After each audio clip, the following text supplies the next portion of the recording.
Have you ever wondered how a seemingly normal life could spiral into unimaginable darkness? Joseph Kallinger, a Philadelphia shoemaker, was a man whose facade of normalcy hid a world of trauma, psychosis, and murder.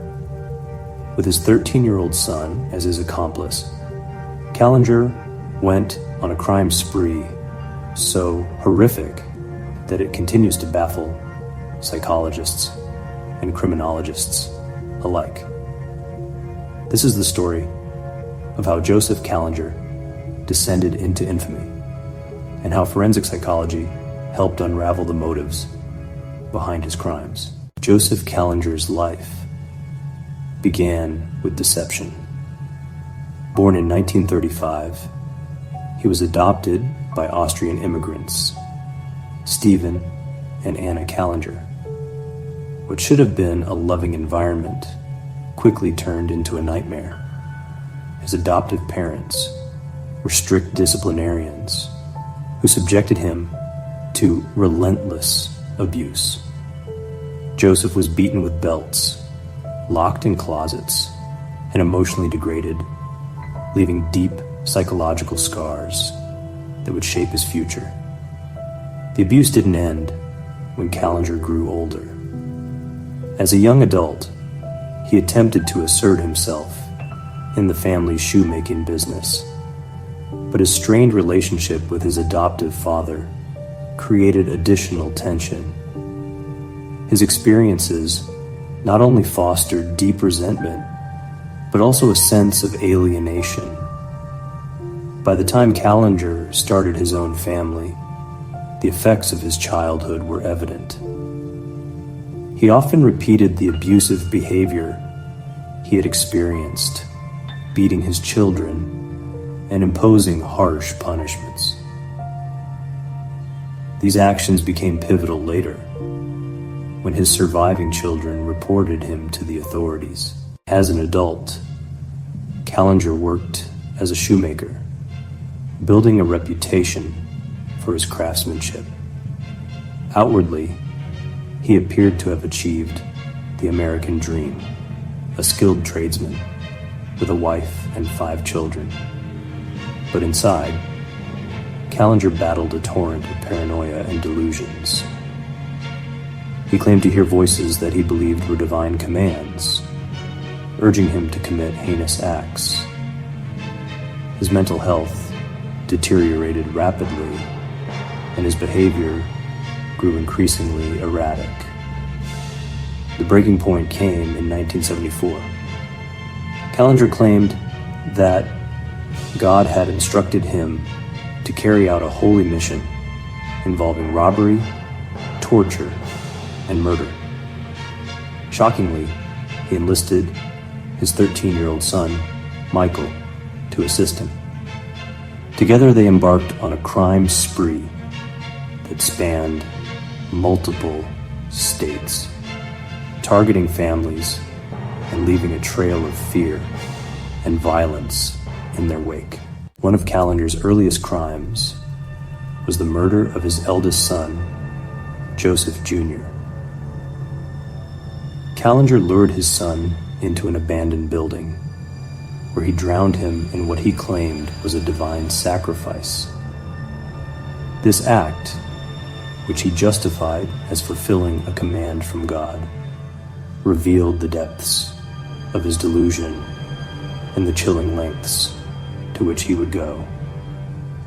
Despite the murder being framed as an accident initially, investigators later uncovered the truth, which added a deeply personal and horrifying element to Kallinger's crimes. Kallinger and Michael's crime spree escalated, with their most infamous act occurring in January 1975. They broke into a home in New Jersey, where they held 8 people hostage.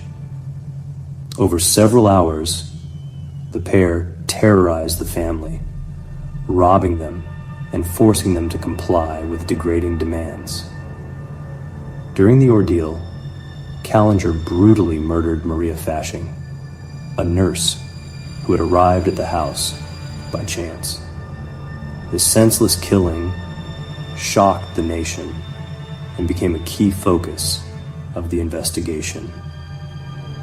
The brutality of this crime, coupled with the random nature of its victims, underscored the depth of Kallinger's detachment from reality and the dangers of unchecked mental illness. The forensic psychology behind understanding Kallinger's actions became critical during the investigation and trial.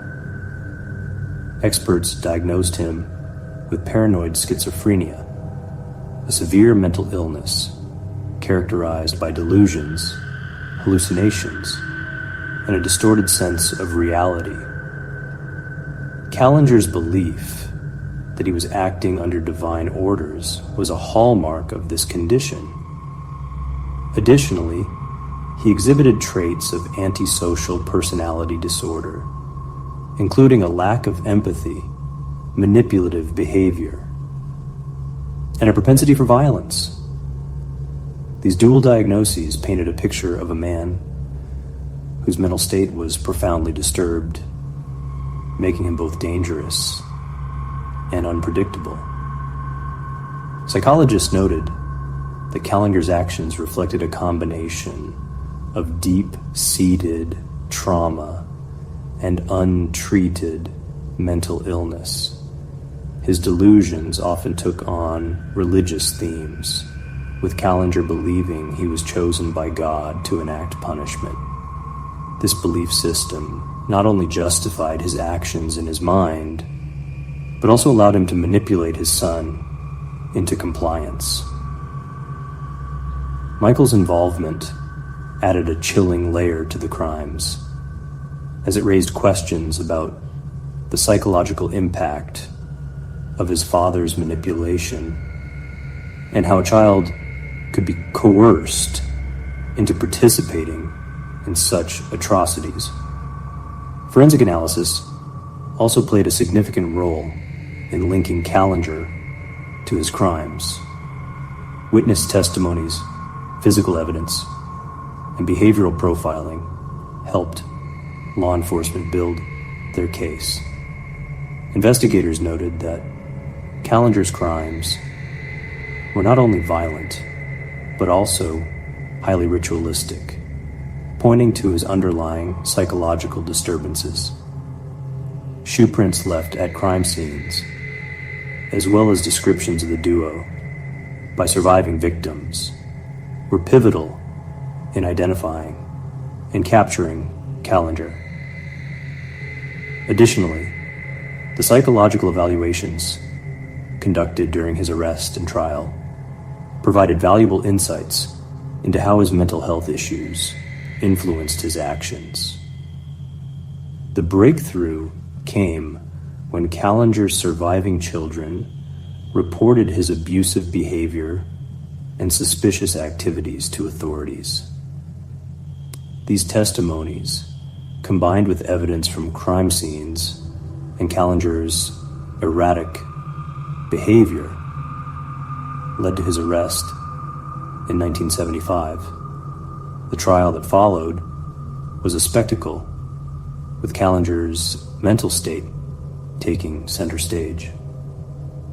During the trial, Kallinger's defense argued that his actions were the result of his schizophrenia and delusional beliefs. They highlighted his abusive upbringing and untreated mental illness as mitigating factors. However, the prosecution painted a different picture, one of a calculated killer who exploited his son as an accomplice and committed acts of violence for his own gratification. The jury ultimately sided with the prosecution, convicting Kallinger of multiple counts of murder, assault, and robbery. He was sentenced to life in prison. Despite his conviction, Kallinger continued to exhibit disturbing behavior while in prison. He attempted to mutilate himself and showed no remorse for his actions.